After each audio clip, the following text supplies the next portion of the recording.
There are 3 SUVs sitting on dealer lots right now, month after month, that salespeople are practically begging customers to take home. And here's the part that should make every car buyer furious. These same SUVs will hit 400,000 miles without breaking a sweat. I'm not exaggerating. I've personally worked on examples with over 350,000 miles that came in for nothing more than an oil change. The engines looked cleaner than cars with half that mileage. So why aren't they selling? Because dealers make their money on flashy, feature-packed SUVs that break down every 60,000 miles. These 3? They're too boring to sell and too reliable to profit from. After 20+ years of watching SUVs come and go through my shop, I'm going to show you which ones are collecting dust on lots, and why that's the best news you'll hear all week if you're shopping for something that'll actually last. And that 3rd one on this list? I almost got into it with a salesman who tried to steer a customer away from it. I'll tell you exactly what happened. We're counting down 3 SUVs, starting with one that's been the industry's best-kept secret and ending with the one that should honestly embarrass every other manufacturer. I'm saving the most bulletproof for last. Let's get into it. Entry number 3, Toyota Sequoia. Number 3 is the Toyota Sequoia. And if you've never heard of it, that's exactly the problem, and exactly why you can negotiate thousands off the sticker right now. Here's what's happening on dealer lots. Buyers walk right past the Sequoia to look at the Tahoe or the Expedition. They want the nameplate. They want what their neighbor has. Meanwhile, the Sequoia sits there like the quiet kid in class who's about to ace every test for the next decade. I had a customer last year, brought in a 2008 Sequoia with 289,000 miles. Came in for a brake job. That's it. I asked him what major repairs he'd done over the years. He thought about it for a solid 30 seconds and said, "I replaced the alternator at 200,000. That's about it. 289,000 miles. One alternator." The 5.7-liter V8 in these things is essentially the same engine Toyota put in the Tundra and the Land Cruiser, and that engine has a documented track record of going 400,000 miles when you don't abuse it. Now, the reason it's sitting on lots? 2 words: fuel economy. You're looking at maybe 15 miles per gallon on a good day. In a world where everyone's worried about gas prices, that scares people off. But here's the mechanic math. Let's say you drive 15,000 miles a year and gas is $3.50 a gallon. The Sequoia costs you about $3,500 in gas annually. A more efficient SUV getting 22 miles per gallon costs you $2,400. That's a $1,100 difference per year. You know what else costs $1,100? One minor repair on a less reliable SUV. I've seen people spend more than that on a single sensor replacement. The Sequoia won't nickel and dime you to death. Who should buy it? If you're towing, if you need the space, if you're keeping a vehicle for 10+ years, this is the one. Who should skip it? If you're doing city driving only and gas mileage keeps you up at night, look elsewhere. It's a land yacht that refuses to sink. Dealers can't move them because buyers don't understand them. That's your opportunity. Now, if the Sequoia is the quiet achiever, number 2 is the one that's been hiding in plain sight at luxury prices that aren't so luxurious anymore. Entry number 2, Lexus GX. Number 2, the Lexus GX. And before you say, "I can't afford a Lexus," hold on. Because this one's been sitting on lots long enough that deals are happening. The GX is basically a Toyota 4Runner in a tuxedo. Same frame, same legendary drivetrain, wrapped in leather and Lexus build quality. And because it's got that Lexus badge, people assume they can't afford it, so they don't even look. Here's a story that still makes me shake my head.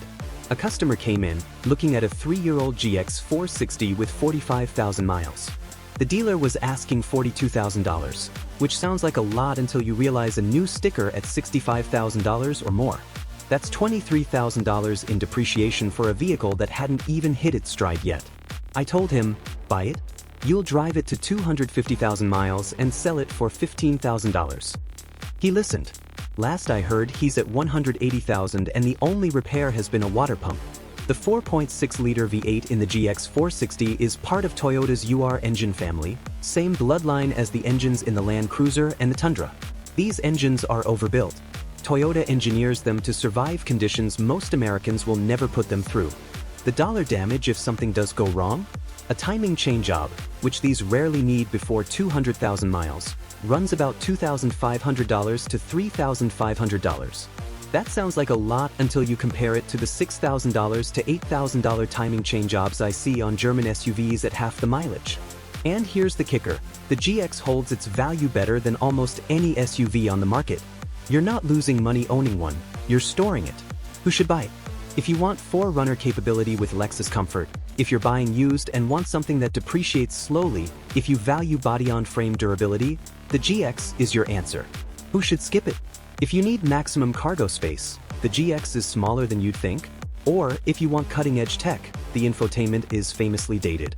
Mechanics verdict, the GX is the thinking person's luxury SUV. It won't impress your neighbors, but it'll still be running when their Range Rovers are in the junkyard. Alright, now for number 1. This is the SUV that dealership managers actively try to steer people away from, because once you buy one, you don't come back for years. And that kills their service department revenue. Here's what happened when I confronted one about it. By the way, if this straight talk is saving you money, hit that subscribe button. I've got more videos coming on what to actually look for when you're shopping, stuff dealerships definitely don't want you knowing. Entry number 1. Toyota 4Runner. Number 1, and honestly it wasn't even close, the Toyota 4Runner. Now, you might be thinking, the 4Runner isn't sitting on lots, everyone knows it's reliable. And you're half right, everyone knows it, but they're not buying it. Because it's boring. Because it doesn't have enough features. Because it drives like a truck. That's the point. Here's the confrontation I mentioned. I had a customer, single mom, 2 kids, budget of $35,000, who went to a dealership asking about a 4Runner. The salesman spent 45 minutes trying to push her into a Highlander instead. Because the Highlander has more features to upsell, financing packages that are more profitable, and here's the big one, she'd be back for repairs sooner. She called me from the lot. I told her to walk away and find another dealer. She got her 4Runner. That was 4 years and 90,000 miles ago. She spent maybe $800 in maintenance total. The 4Runner uses Toyota's 4.0-liter 1GR V6, an engine so reliable that mechanics have a running joke about it. The joke is that we don't see them. They don't break. I've personally worked on 4Runners with over 300,000 miles that came in for scheduled maintenance only. No engine rebuilds. No transmission replacements. Just oil changes, brakes, and tires. The body-on-frame construction means it can take abuse that would destroy a crossover. The part-time 4WD system is simple, proven, and cheap to maintain. Dollar damage? The most common, expensive repair on a 4Runner is the lower ball joints, which typically need replacing around 150,000 miles. Cost? About $400 to $600 at an independent shop. That's it. That's the big-ticket item. Compare that to the $4,500 transmission rebuilds I see on other SUVs at the same mileage, and you understand why mechanics recommend these things. Who should buy the 4Runner? Pretty much everyone who wants an SUV that works.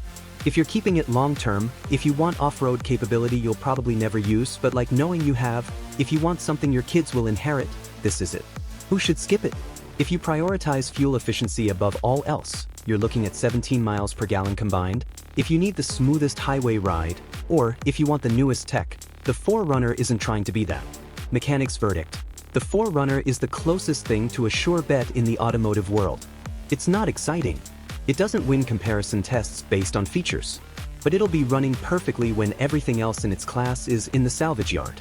That's not an opinion, that's 20 years of watching them come through my shop and never needing anything major.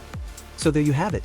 3 SUVs that dealers are struggling to move, and every single one of them will outlast most marriages, mortgages, and whatever car payments your neighbor is making on that fancy new SUV that'll be worthless in 5 years.